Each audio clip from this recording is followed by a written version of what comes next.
Et puis, je souhaite la bienvenue à tous. Évidemment, plusieurs personnes, comme on l'a mentionné, manquent à l'appel ce matin, par cause maladie, cause voyage. Mais bienvenue à tous ceux qui sont avec nous ce matin. Nous avons plusieurs visiteurs aussi. Et puis, il y a une famille ici, juste en avant, que je veux présenter aussi. La famille Sonico, alors qu'ils sont en visite avec nous. I'm talking about you now. Et puis, ils viennent de Faithful Baptist Church à Ajax. Et puis, l'église qui nous envoie. Peut-être plus important encore, l'église où Jacques assistait jusqu'à il y a quelques semaines. Je suis pas sûr qu'ils sont ici pour qui, mais ils sont avec nous. Ils étaient à Québec, ils ont de la famille à Montréal. C'est un plaisir de les recevoir. Donc, assurez-vous de les recevoir, de leur parler tantôt. Et puis, ça nous fait un plaisir de voir tous les autres aussi qui sont de la visite ce matin, en espérant pouvoir vous connaître un peu après le culte. Alors, j'aurai des annonces à faire après le message, mais allons dans Romains chapitre 12 ce matin. Romains chapitre 12, j'aimerais qu'on parle d'un sacrifice vivant. Un sacrifice vivant. On continue notre série à travers les Romains. En fait, les enfants, j'ai oublié de laisser partir les enfants, mais je pense qu'ils sont partis sans que je le dise. Donc, c'est tant mieux quand le pasteur n'est pas tout à fait focus. C'est bon que les enfants le sont. Romains chapitre 12, je commence la lecture au verset 1, puis on lit les versets 1 Lisons jusqu'au verset 16, parce que je veux qu'on puisse rattacher les deux premiers versets au contexte. Je vous exhorte donc, frères, par les compassions de Dieu, à offrir vos corps comme un sacrifice vivant, saint, agréable à Dieu, ce qui sera de votre part un culte raisonnable. Ne vous conformez pas au siècle présent, mais soyez transformés par le renouvellement de l'intelligence, afin que vous discerniez quelle est la volonté de Dieu, ce qui est bon, agréable et parfait.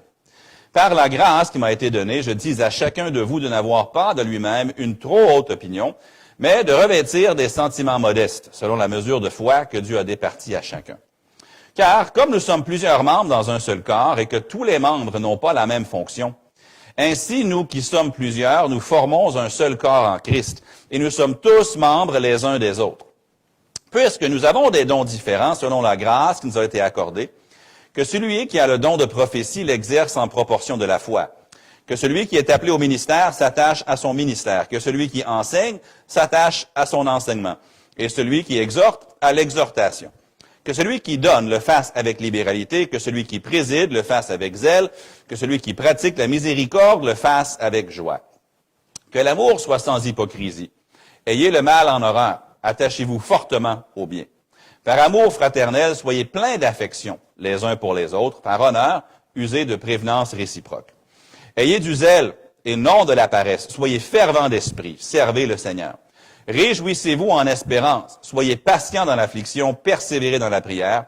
Pourvoyez aux besoins des saints. Exercez l'hospitalité.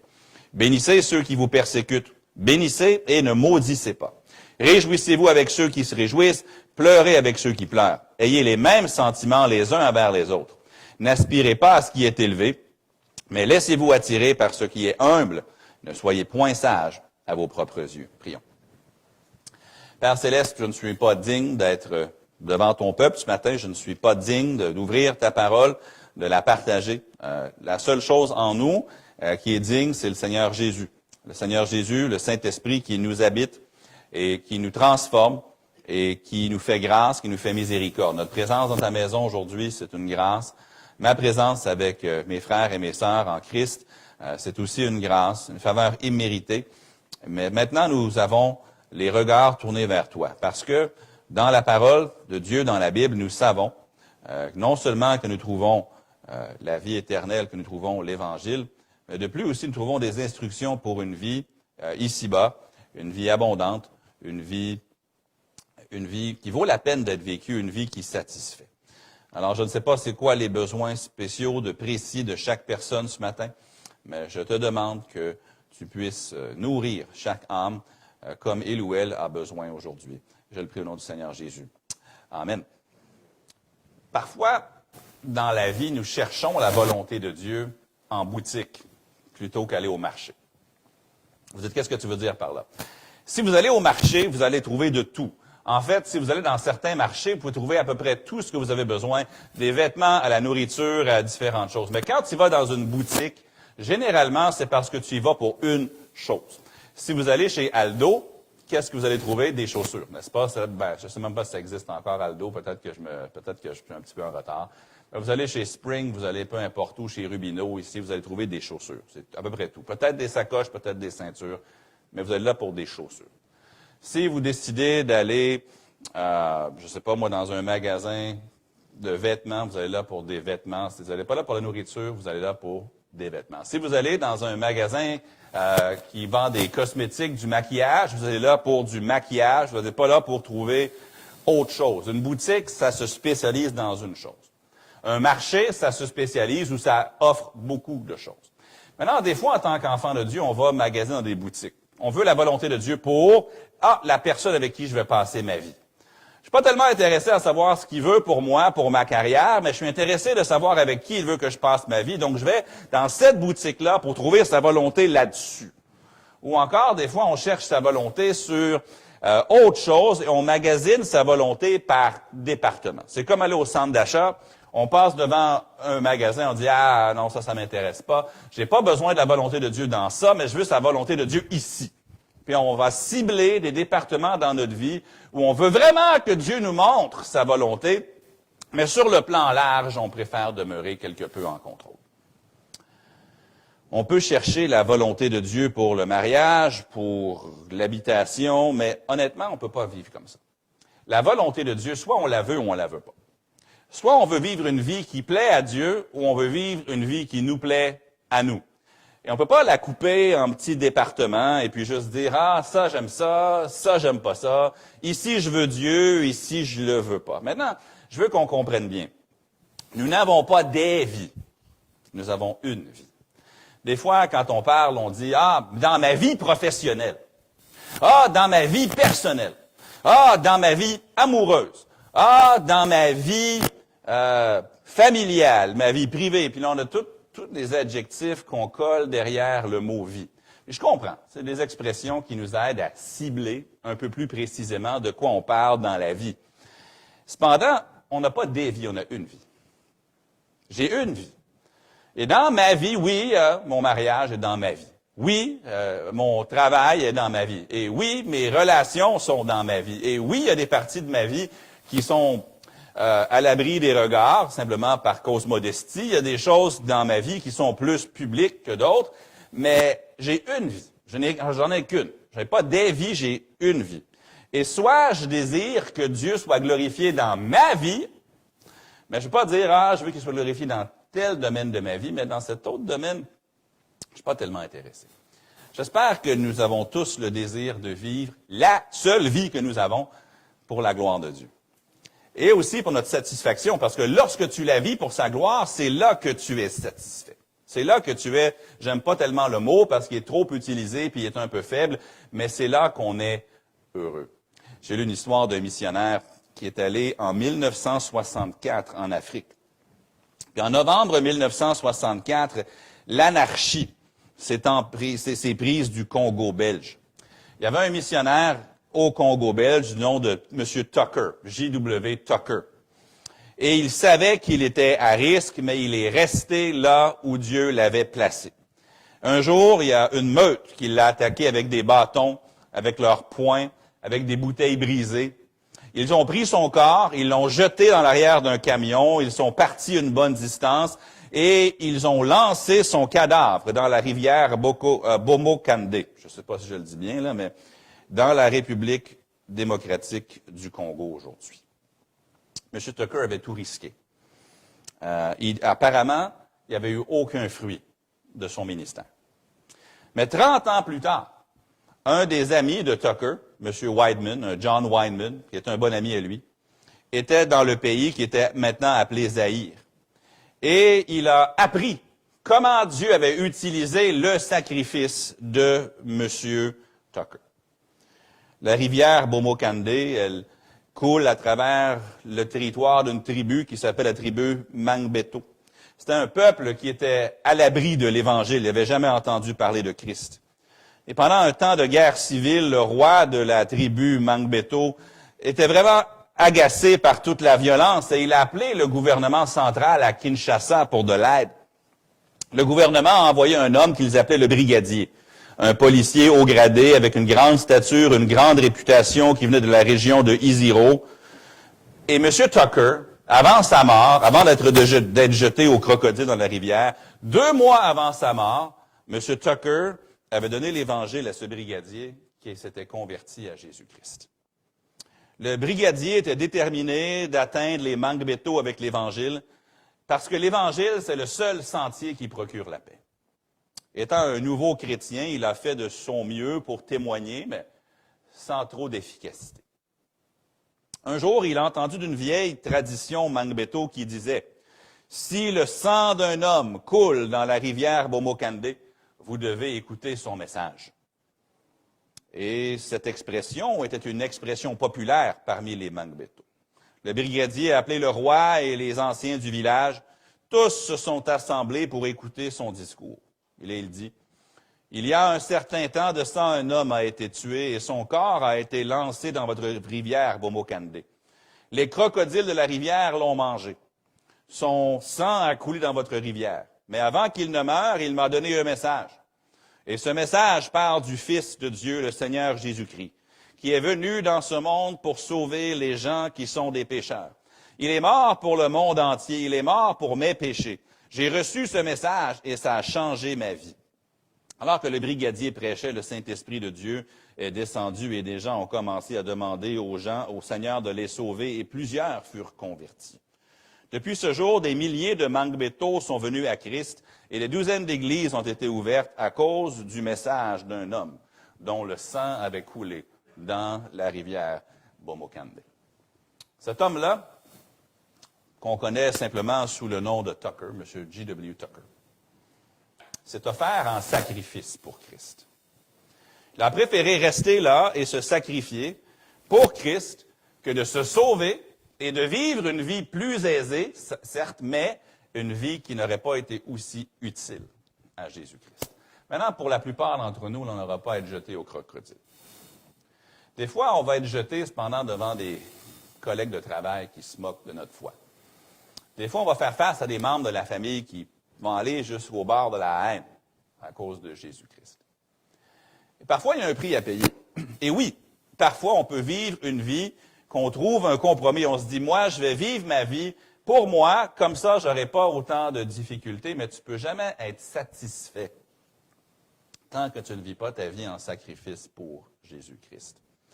Dans le passage de Romains 12, Paul fait appel à tout ce qu'il a déjà enseigné dans Romains pour nous motiver à offrir notre vie en sacrifice vivant qui va servir Dieu et servir les autres. La raison pourquoi j'ai lu les 16 premiers versets, c'est parce que si votre vie est offerte en sacrifice à Christ, vous allez vous investir pour les autres. Vous allez servir les autres. Pas juste vous-même, mais je vais servir les autres si je donne ma vie en sacrifice à Christ. Remarquez avec moi, premièrement, aujourd'hui, le donc. Verset 1. Le donc dans le verset 1. Je vous exhorte donc. Des fois, il y a des mots comme ça dans la Bible qu'on passe par-dessus comme si ça ne savait pas, mais le mot donc, c'est peut-être en tant que parent, on a déjà utilisé ça. Un enfant te dit, ah, j'ai fait ci, j'ai fait ça, puis là, le parent va dire, donc, voulant dire réfléchis, arrive à une conclusion. C'est quoi le donc? Donc. Je vous exhorte, donc, frère. Dieu nous dit, écoutez, je vous ai enseigné des choses en Romains 1 jusqu'à Romains 11. Maintenant, donc, à cause de cela, voici la réponse. Voici ce que vous devez faire. Je veux qu'on réalise ce matin quelque chose. Dieu ne nous demande jamais quelque chose d'aussi grand que ce qu'il nous offre. Peu importe ce que Jésus demande de vous, ce n'est jamais aussi grand que ce qu'il vous donne. Quand on fait un échange avec Dieu, Dieu en donne toujours plus qu'il n'en demande. Donc, quand ça dit, offrir mon corps, un sacrifice, c'est beaucoup. Non. Lorsque tu le compares à ce que Christ te donne, eh bien, ce n'est rien. Et dans les 11 premiers chapitres de Romains, il y a beaucoup de choses qu'on a regardées ensemble, que Paul a communiquées de la part de Dieu. Mais ici, c'est le donc. À cause de toutes ces vérités-là dans Romains 1 à 11, voici donc maintenant la réponse que vous devriez donner en retour. Les dons de Dieu sont toujours plus grands que nos devoirs pour Dieu. Ces dons sont toujours plus grands que les devoirs que nous pourrions accomplir pour lui. Les gens trouvent des fois que Dieu en demande trop. Mais si vous trouvez que Dieu en demande trop, c'est parce que vous n'avez pas réellement compris ce que Dieu a fait pour vous. Lorsqu'on comprend l'état dans lequel nous étions et que nous comprenons ce que Christ a fait pour nous, ce qu'il nous demande, ce n'est rien en comparaison de ce qu'il a fait pour nous. Parce que Dieu ne nous demande jamais quelque chose d'aussi grand que ce qu'il nous offre. Dieu ne sera jamais endetté envers qui que ce soit. Jamais. Nous sommes endettés envers lui, lui n'est pas endetté envers nous. Parce que ce qu'il nous donne est toujours plus grand que ce qu'il nous demande. Si vous comprenez vraiment la gravité du péché, la laideur du péché, si vous ne voyez pas la laideur du péché, venez avec moi sur le boulevard des Laurentides ce soir à 10 heures. Allons prendre une marche. Vous allez voir, il y a des gens dont les vies sont brisées. Hier, je suis allé, les jeunes avaient un événement que le frère Serge a organisé, et puis je suis allé chercher juste des breuvages pour eux. Je suis allé sur l'extrême sud du boulevard des Laurentides. On est juste samedi après-midi, là, il est 5 heures. Et c'est tellement grave que même le provisoire, il débarre la porte pour te laisser rentrer s'ils te font confiance. En plein après-midi, les choses sont tellement graves qu'ils ne laissent même pas la porte ouverte. Il y a des gens sur la rue, honnêtement, que, sans être méchant, tu barres tes portes aussitôt qu'il a... C'est grave. Il y a des gens, c'est partout. On était en vacances cet été. Et puis, Daniel et moi, nous allons faire un tour de patin à roulettes, de rollerblade, dans la ville de Saint Thomas, en Ontario. Et puis, partout, on se promenait sur la piste cyclable, il y avait des tentes sur le bord de la piste cyclable. Puis, les gens qui sortaient des tentes, tu voyais que la raison pourquoi ils vivent dans une tente, c'est parce qu'ils dépensent leur argent sur quelque chose d'autre. Le péché, ça brise des vies. Et quand on comprend la laideur du péché, mais qu'on comprend que non seulement Christ a pardonné nos péchés, mais que le Saint-Esprit habite en nous pour nous aider à surmonter le péché. Quand on comprend le péché, la gravité du péché, la laideur du péché, mais ensuite la solution qu'est Jésus-Christ, ce que Christ nous demande, ce n'est rien en comparaison de ce qu'il nous offre. C.T. Studd, un missionnaire qui a fait plusieurs pays, qui était auparavant un joueur de cricket professionnel à son époque, millionnaire.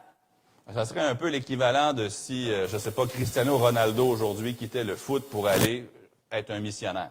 C'est un peu l'équivalent. Là. Il avait dit, si Jésus est Dieu et qu'il est mort pour moi, alors aucun sacrifice ne pourrait être trop grand pour que je le fasse pour lui. Si Jésus est Dieu, il est, et il est mort pour moi, il est mort pour moi. Alors, aucun sacrifice ne pourrait être trop grand pour que je le fasse pour lui. Remarquez le mot. Donc, je vous exhorte donc, frères. Donc, pourquoi donc? Parce que dans Romains 1, on avait appris que nous sommes égarés. Dans Romains 2, on a appris que nous sommes coupables. Dans Romains 3, nous avons appris que Dieu a compassion de nous, même si tous ont péché et sont privés de la gloire de Dieu. Dans le chapitre 4, nous apprenons qu'on n'a rien à faire, que c'est la foi seule qui nous sauve, comme la foi d'Abraham. Dans le chapitre 5, nous avons appris que la compassion de Dieu a effectué l'acte qui justifie tous ceux qui croient. Romains 5, 8. Mais Dieu prouve son amour envers nous. En ce que lorsque nous étions encore des pécheurs, Christ est mort pour nous. Dans Romains 6, nous avons appris que la compassion de Dieu nous affranchit de l'esclavage du péché. Romains 7, Dieu a compassion de nous, même si, comme Paul, nous avons encore et toujours ces tiraillements entre notre nouvelle nature et notre ancienne, puis souvent, on fait ce qu'on veut pas faire, on ne fait pas ce qu'on veut faire, et Dieu nous aime quand même. Dans Romains 8, la compassion de Dieu qui nous aide dans notre faiblesse. Des fois, on est tellement à bout qu'on ne sait même pas comment prier. Et là, le Saint-Esprit nous aide par des soupirs inexprimables. Et là, je passe plein de choses. Dans Romains 9, 10, 11, il a montré comment il a fait de nous son peuple et nous utilise pour sa gloire. Et après tout ça, il dit, je vous exhorte donc, frères, par les compassions. Remarquez, les compassions au pluriel de Dieu. J'en ai mentionné genre 8, j'aurais pu en mentionner 20. Par les compassions de Dieu. C'est la suite logique. Maintenant, je vous pose cette question. Croyez-vous qu'avant votre salut, vous étiez vraiment égaré? Croyez-vous qu'avant votre salut, vous étiez vraiment en difficulté? Croyez-vous qu'avant votre salut, vous aviez un vrai et grave besoin, coupable, digne de jugement, esclave du péché, sans espérance, séparé de Christ? Le croyez-vous? Parce que si vous le croyez vraiment, alors, et que Christ vous a sauvé de tout ça, alors, je vous exhorte. Donc, là, Dieu vous donne une façon de lui rendre. Pas en entier, parce que ce que Dieu nous donne est toujours plus grand que ce qu'il nous demande.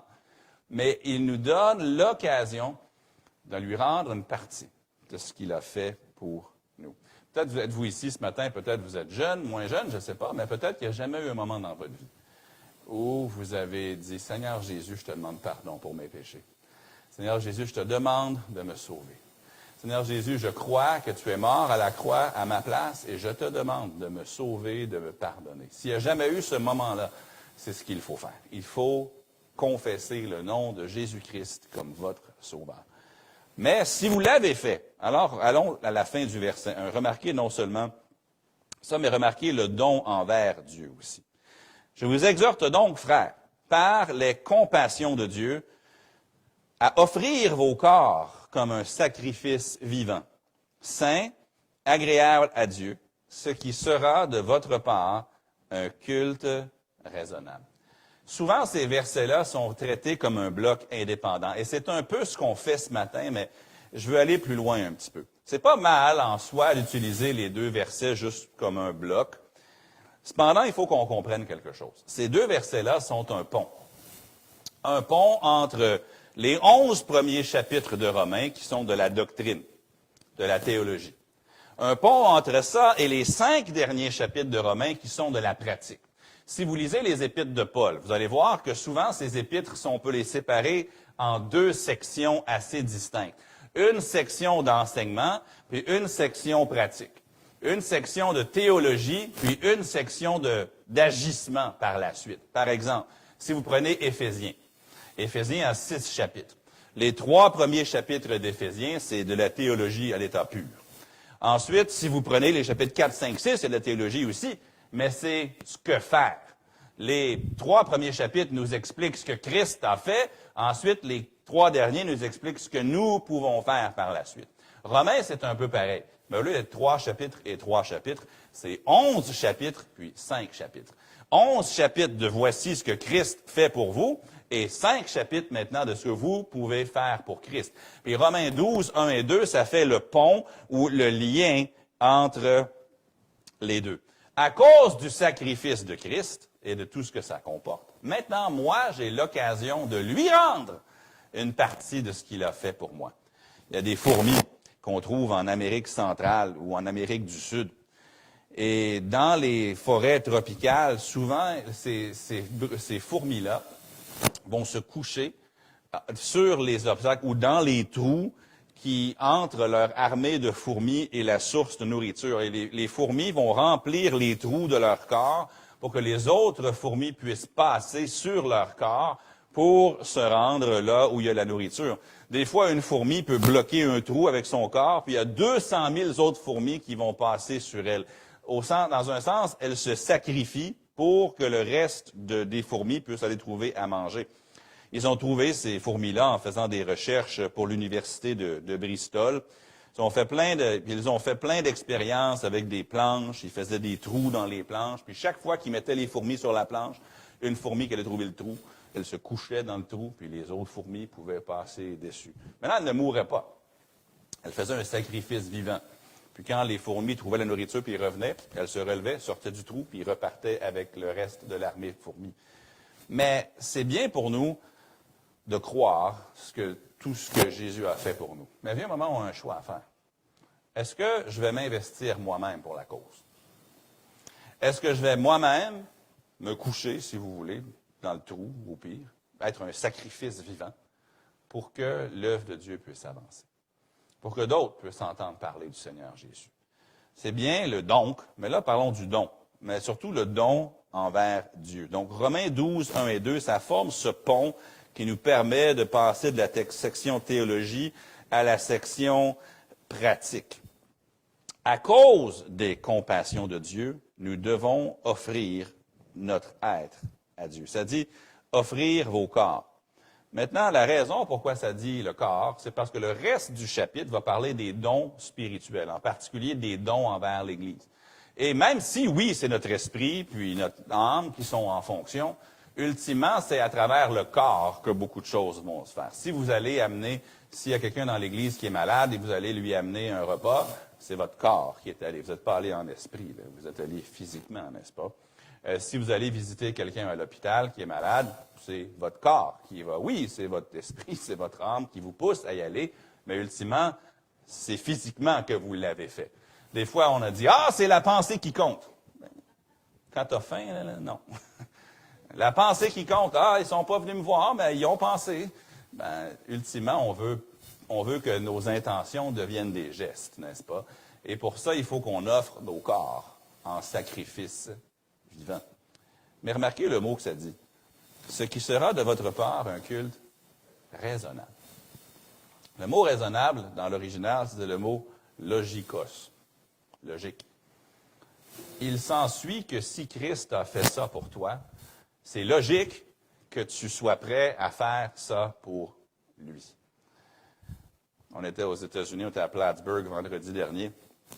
On a acheté 2 paires de pantalons pour Daniel et quelque chose pour Eden. Puis j'arrive à la caisse et puis la dame me dit « Vous pourriez sauver 40 % aujourd'hui. » Je la voyais venir. Je dis « OK, qu'est-ce que je dois faire pour sauver 40 % Vous avez juste à mettre ça sur la carte de crédit du magasin.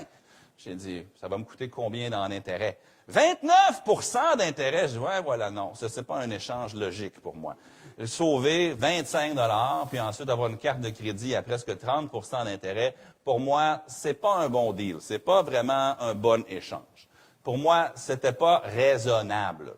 Mais ici, Dieu nous dit, écoutez, avec tout ce que Jésus a fait pour vous, voici ce que vous pourriez faire en retour. Et pour moi, ici, c'est plus que raisonnable. Si on comprend ce que Jésus a fait pour nous, on comprend l'état dans lequel nous étions, et nous comprenons ce que Christ a fait pour nous, il est logique ou raisonnable que nous puissions faire ce qu'il nous demande ici. Dans Éphésiens chapitre 5 et le verset 2.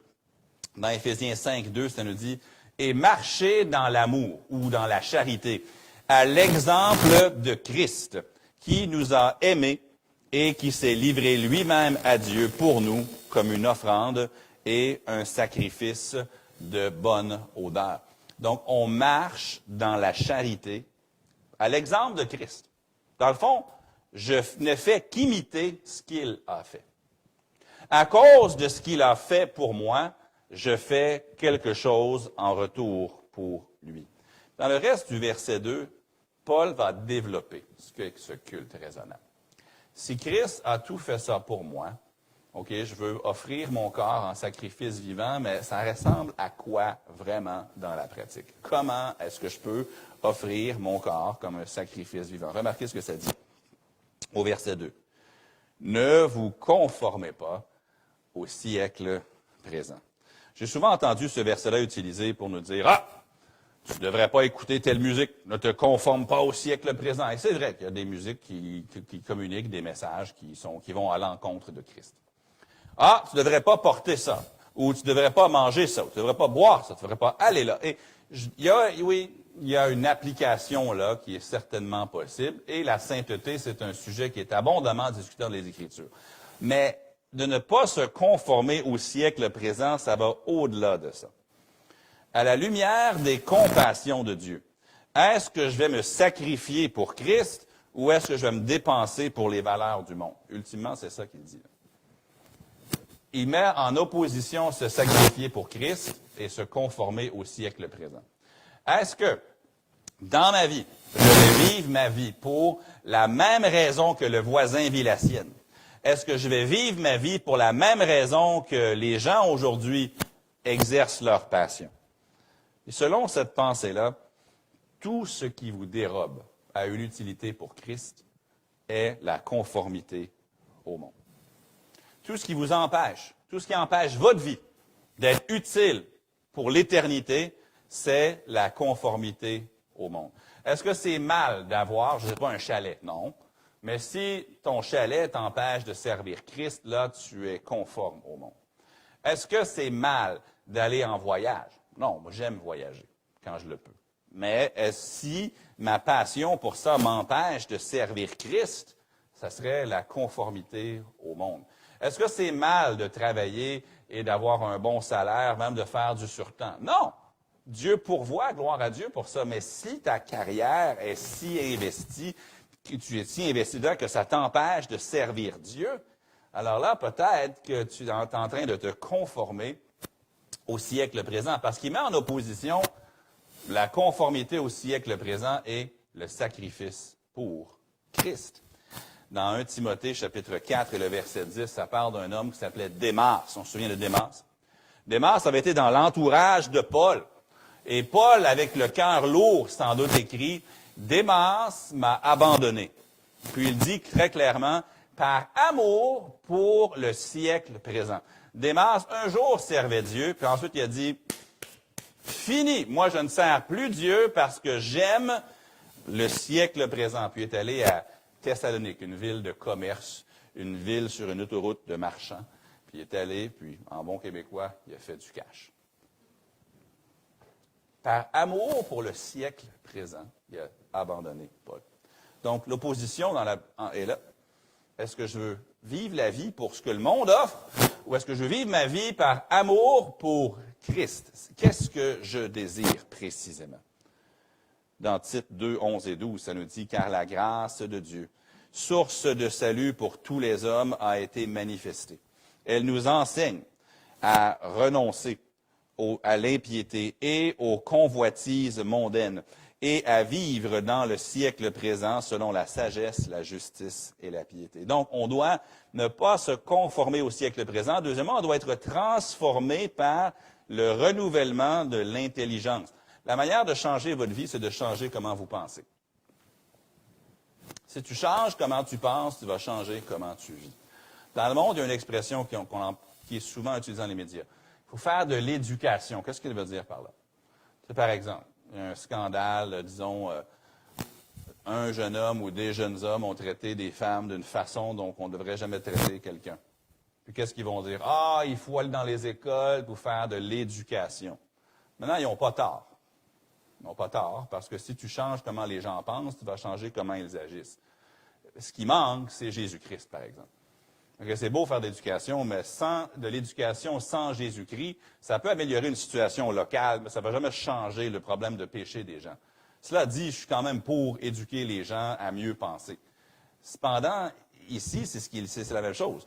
Ne vous conformez pas au siècle présent, donc. Ne vivez pas pour les mêmes valeurs que le monde a, mais soyez transformés par le renouvellement de l'intelligence. Apprenez à penser comme Dieu pense. Apprenez à penser comme la Bible pense. Apprenez à penser comme Jésus pense. Et là, vous allez changer comment vous vivez. Méditez les compassions de Dieu. Méditez les grandes vérités qu'on a vues déjà dans Romains. Et tout cela va changer votre manière de penser. Et si vous changez votre manière de penser, votre vie va être transformée également. Ce qui nous aide à remarquer la dernière partie du verset 2, afin que vous discerniez quelle est la volonté de Dieu, ce qui est bon, agréable et parfait. Quand on pense comme lui, on peut maintenant voir ce qui est bon, ce qui est agréable et ce qui est parfait dans nos vies. Vous savez, la volonté de Dieu, elle est premièrement bonne. On disait au tout début du message, il y a des gens qui veulent la volonté de Dieu en boutique. Ils veulent la volonté de Dieu juste dans ce domaine-là de ma vie. Juste, moi, là, pourvu que je rencontre la fille ou le garçon que je dois marier, ça me va. Le reste, on verra. Non, Dieu ne veut pas juste la volonté de Dieu dans un domaine, il veut la volonté de Dieu pour la vie. Pas pour une partie de ta vie. Il veut te donner une vie satisfaisante au complet. Et la volonté de Dieu, elle est premièrement bonne. C'est ce que ça veut dire qu'elle est bonne. C'est le mot agathos, qui voulait dire moralement bon. Moralement bon. C'est-à-dire que vous ne vivrez pas une vie contraire à Dieu, une vie de fraude, de crime, de malhonnêteté ou de quoi que ce soit qui est contraire au caractère de Dieu. Si une personne dit, moi, ce que je veux, c'est pas les valeurs du monde, ce que je veux, c'est de vivre ma vie d'une façon qui témoigne de mon appréciation pour ce que Jésus a fait pour moi. Je commence à penser de cette façon-là, ça va m'aider dans mes choix de vie à choisir la chose qui est moralement bonne. Il y a peut-être 5 ans, j'avais une famille qui visitait l'église. Mais la personne, la maman en particulier dans la famille, elle avait un emploi. Et cet emploi-là consistait à faire, c'était pas criminel, Mais disons que c'était difficilement conciliable avec la parole de Dieu. Puis la dame, chaque fois qu'on allait la visiter chez elle ou qu'elle interagissait avec des gens d'église, elle posait toujours la même question. Ouais, mais si j'accepte Christ comme mon sauveur, est-ce que je dois devoir quitter mon emploi? Je lui disais, écoutez, madame, ça c'est mettre la charrue devant les bœufs. Okay? Ce que tu as besoin, c'est que ton âme soit sauvée. Après ça, le Saint-Esprit te guidera.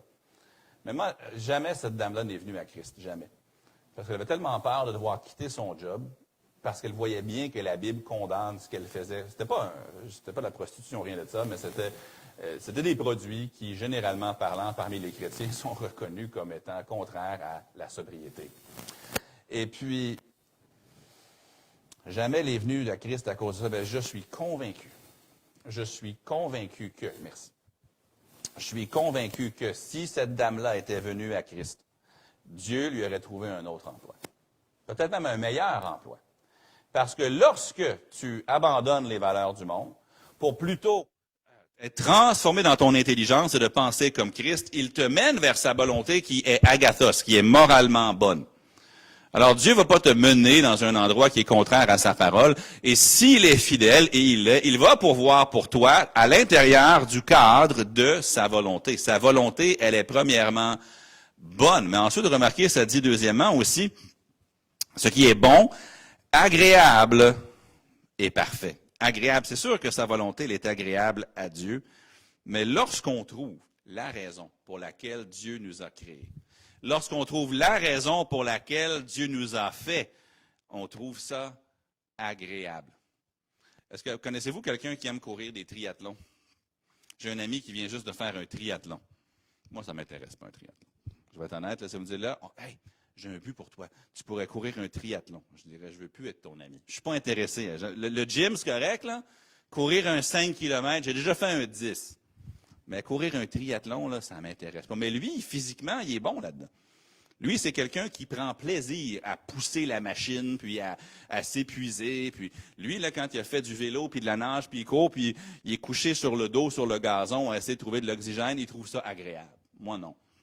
Mais quand quelqu'un a été créé pour faire de l'athlétisme, si vous me dites, écoute, on va aller faire des gros calculs mathématiques. Il y a des gens, là, leur cerveau est bon là-dedans, puis ils trouvent ça agréable, puis quand ils solutionnent le problème, ça leur donne une grande satisfaction. Pas moi. Pas du tout. Pas du tout. Mais la volonté de Dieu, quand vous trouvez ce pourquoi Dieu vous a créé, elle est agréable. Il y a des gens qui regardent ce que je fais dans la vie, puis qui disent, ah, moi, je ne voudrais jamais faire ça. Correct, si Dieu n'a pas créé la personne pour ça, c'est bien. Mais moi, ce que Dieu m'a donné à faire dans la vie, c'est pas toujours facile. Je le trouve agréable. Il y a des choses que vous aimez, que si je me mettais dans vos chaussures, j'aimerais pas le faire. Mais parce que Dieu vous a créé pour ça et vous le faites, ça vous est agréable. Parce que Dieu ne vous a pas créé pour vous rendre misérable. Non. Dieu vous a créé pour une vie, pas facile, mais une vie agréable. Et lorsque tu dis non, à cause des compassions de Dieu, je ne vais pas me conformer aux valeurs du monde présent, je ne vais pas chercher ce que le monde cherche, je ne vais pas vivre pour ce pourquoi ils vivent, je vais laisser mes pensées être transformées par la parole de Dieu, par tout ce que Jésus a fait pour moi, et là, ça va me diriger vers sa volonté qui est moralement bonne, mais deuxièmement aussi qui est agréable. Vous savez, vous avez juste une vie à vivre. Des fois, les gens utilisent cette expression-là pour justifier. Ah, on va aller faire la fête, puis on va aller faire quelque chose de ridicule, puis on va avoir honte le lendemain. Ah, mais on a juste une vie à vivre. Mais, vous savez, si vous avez juste une vie à vivre, ne voudriez-vous pas qu'elle soit agréable? Pas agréable dans le péché, pas agréable dans les excès, mais agréable dans ce que Dieu vous fait, ce pourquoi Dieu vous a créé. Autant l'aigle a du plaisir quand il vole, autant le cheval a du plaisir lorsqu'il court. Autant vous et moi, on peut avoir une vie agréable lorsque nous faisons ce pourquoi Dieu nous a fait. Mais troisièmement, non seulement sa volonté elle est bonne, elle est agréable, mais est parfaite. Ça veut dire complet.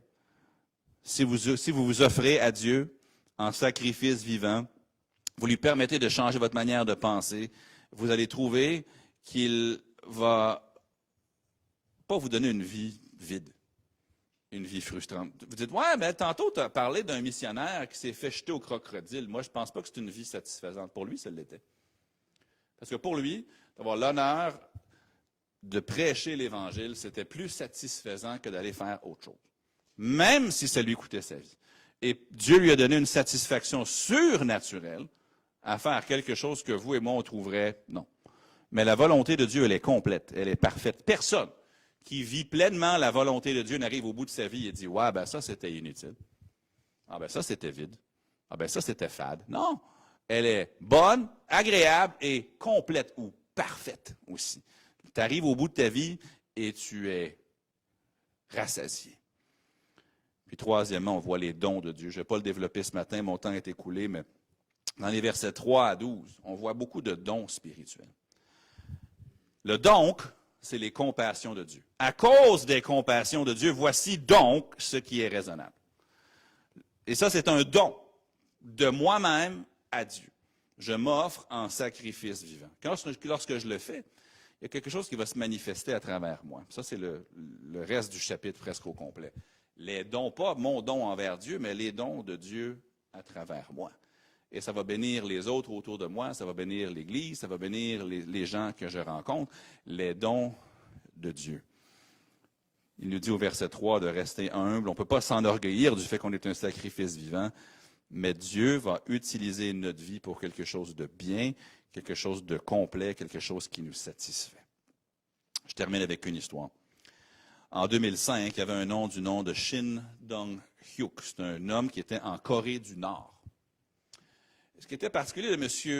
Shin Dong-hyuk, il était la seule personne à s'être échappé d'un camp de concentration à sécurité maximale en Corée du Nord et qui a survécu pour pouvoir raconter son histoire.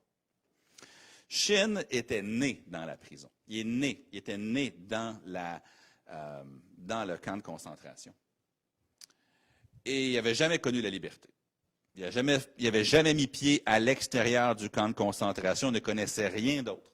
Pour lui, le monde entier, ça serait comme le camp numéro 14, où il était né et où il avait vécu les premières nombreuses années de sa vie. Dans son monde à lui, il existait deux genres d'êtres humains, des prisonniers et des gardiens. Tu naissais prisonnier ou tu naissais gardien, puis tout le monde était soit un prisonnier ou un gardien. C'est tout ce qu'il connaissait dans son monde. Plus tard, il a dit, je ne pensais jamais à m'évader, parce que dans ma tête à moi, de l'autre côté des murs, le monde était pareil qu'à l'intérieur des murs. Il n'avait jamais connu autre chose.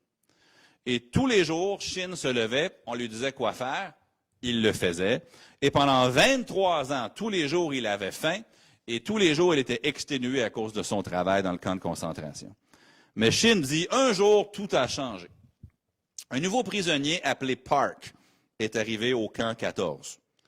Et avec lui, sont arrivées des histoires du monde de l'autre côté des murs. Il parlait de vivre dans une ville, de voyager en Chine.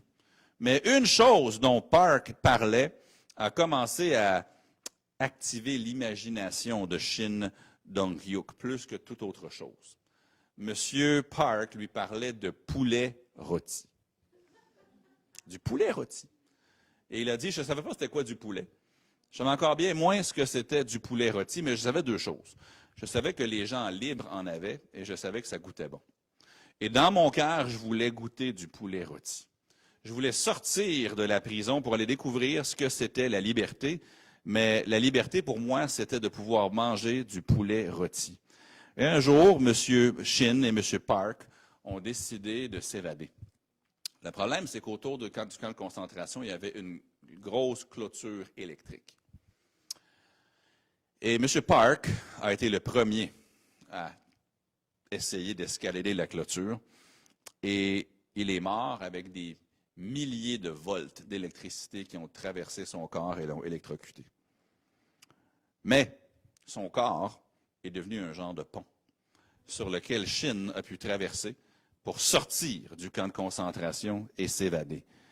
Il est le seul à s'être évadé d'un camp de concentration à sécurité maximale en Corée du Nord. Et aujourd'hui, Shin Dong-hyuk n'est plus prisonnier. Aujourd'hui, il habite en Corée du Sud. Et aujourd'hui, il peut manger du poulet rôti quand il le veut. Mais il dit, Cette liberté, je l'ai parce qu'un ami s'est sacrifié afin que je l'aie. Vous savez, vous et moi, on est libres du péché. Maintenant, on pêche des fois, malheureusement. Mais le jour où je vais mourir, je vais me réveiller au ciel. Pas par mes mérites, mais à cause des mérites de Jésus-Christ qui s'est sacrifié et s'est donné lui-même pour moi. Maintenant, M. Shin, qui habite dans la Corée du Sud, quand il mange du poulet, puis quand il vit sa vie, à toute occasion possible, il raconte l'histoire de M. Park. Parce qu'il est là à cause de Park. Il est endetté envers M. Park. À combien plus forte raison, vous et moi, sommes-nous endettés envers Jésus-Christ? Avec tout ce qu'il a fait pour nous, avec tout ce qu'il nous donne. Romains 12 nous dit, « À cause des compassions de Dieu, voici donc votre culte raisonnable. » Ne vous conformez pas au siècle présent. Ne vivez pas pour les mêmes raisons qu'eux, n'ayez pas les mêmes passions, les mêmes objectifs qu'eux. Plutôt, soyez renouvelés dans votre façon de penser, dans votre intelligence. Et vous allez découvrir pourquoi Dieu vous a créé. Et ça va être bon, moralement bon. Ça va être agréable et ça va être parfait. Et là, Dieu va manifester ses dons à travers vous. C'est ce qu'on va voir dans le reste du chapitre 12, dans les versets 3 et les versets suivants. Alors, je vous pose cette question, alors qu'on arrête. Est-ce que vous cherchez la volonté de Dieu pour votre vie ou vous cherchez juste la volonté de Dieu pour des sections de votre vie? Parce que quand vous réfléchissez à Christ, on ne lui donne pas un bout de notre vie, on lui donne notre vie. Et vivez-vous avec la réalisation profonde que le péché, la culpabilité, le sacrifice de Christ, il a tout fait ça pour vous.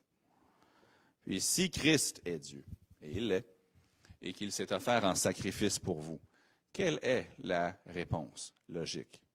La réponse raisonnable, pour prendre la traduction française. Qu'est-ce que la réponse raisonnable? C'est de lui dire, Seigneur, je t'appartiens. Seigneur, ma vie est à toi. Fais-en ce que tu veux. Et des fois, cette prière-là, ça peut sembler intimidant ou épeurant parce qu'on se dit, peut-être que Dieu va me faire quelque chose comme l'autre là qui est allé se faire jeter dans les crocodiles. Non. Ce que Dieu nous donne à faire, c'est toujours agréable. C'est pas facile, mais c'est agréable et complet, parfait, satisfaisant. On n'arrive pas au bout de la vie avec un sentiment de « ouais, peut-être j'aurais dû faire autre chose ». Non, c'est agréable et c'est satisfaisant. Moi, je loue le Seigneur que oui, quand il nous sauve, il nous donne une vie éternelle. Gloire à Dieu pour ça. Mais il nous donne aussi une vie satisfaisante ici. Il y a tellement de gens dans le monde qui ont le regard vide. Mais quand tu as Jésus-Christ, non seulement ton âme est sauvée, mais ta vie vaut la peine d'être vécue. Comment? À cause de ses compassions, d'offrir nos vies, nos corps à lui en sacrifice vivant et de découvrir ce qui satisfait, de découvrir ce pourquoi il nous a créés. Père éternel, merci pour ta patience dans ma vie, merci pour ta grâce. Et Père, s'il y a qui que ce soit à l'écoute, ou qui regardera, écoutera ce message ou présent ce matin, qui jusqu'à présent n'a jamais reçu Christ comme sauveur, je prie qu'ils reconnaissent leur péché, qu'ils l'admettent, qu'ils le confessent, mais qu'ils confessent également qu'ils croient que Jésus-Christ est mort à leur place et qu'il donne la vie éternelle gratuitement à tous ceux qui l'invoquent par la foi. Mais pour nous qui sommes sauvés, aide-nous maintenant à répondre de la façon qui est appropriée, de la façon qui est raisonnable, qui est de ne pas vivre pour le monde présent, mais de vivre avec une nouvelle façon de penser, qui nous mène tout droit sur ta volonté pour nos vies, ce qui est bon, mais ce qui est aussi agréable et entièrement complet, satisfaisant pour nous. Alors, quels que soient les besoins de chacun, de chacune, aide-nous à prendre des décisions ou à te parler de la manière que le Saint-Esprit le veut. Je le prie dans le nom du Seigneur Jésus. Amen. Gardons l'autel.